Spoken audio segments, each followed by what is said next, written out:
Okay, let me just start off by saying that gym class is not as bad as people make it to be. Things like the pacer tests, badminton, heck, even dance routines aren't that bad. Because there's that one thing you can always count on, the advantage that you always get no matter how good you are at sports. I know for one that I absolutely suck at sports, but because there's so many people worse than me, I look like an athlete in comparison.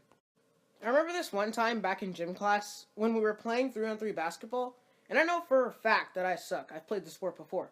But with my past knowledge, I had an idea of what I was supposed to do. Regardless, I was still bad.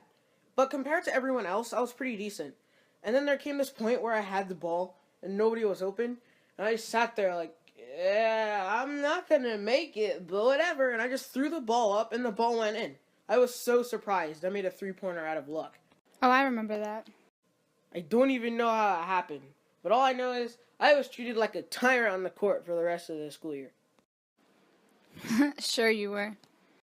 There's also times, like during the pacer test, when The Fitness Gram Pacer Test is a multi-stage aerobic capacity test that progressively gets more difficult as it continues. Anyway, I don't run or anything, and I hate the test.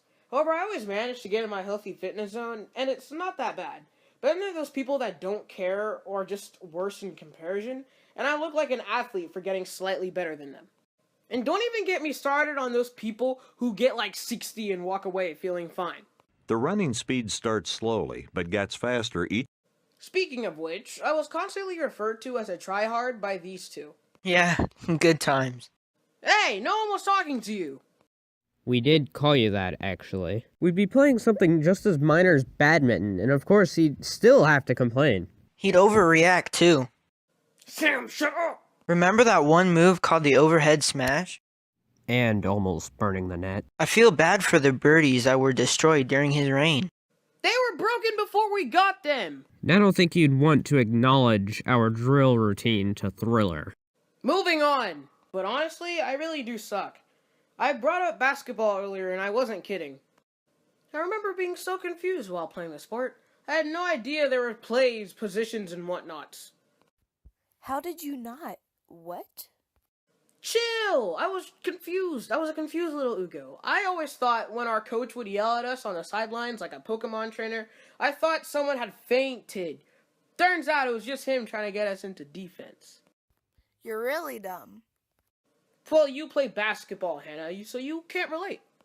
And the coach would have the dumbest names for plays. He named them after states.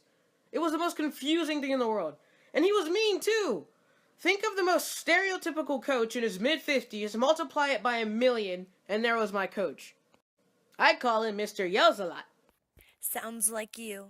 Are you sure he's that mean? Just ask his kids. Like, if he needed to have plays, the least he could do was put them in my language. Like, say we were doing high screen pick and roll. He called it Temple, but instead, call it Zelda 2. Stop it now. And say we needed to pass the ball to a specific target quickly, under pressure, call it Spiny Shell. Oh my god. And if we needed to do a diamond press, ooh, I know, call it Revive, or even Dan TDM. I hate you. I would have made a great coach.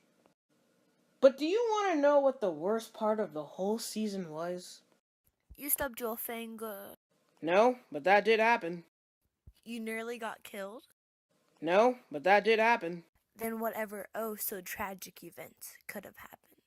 He made us do shirts versus skin!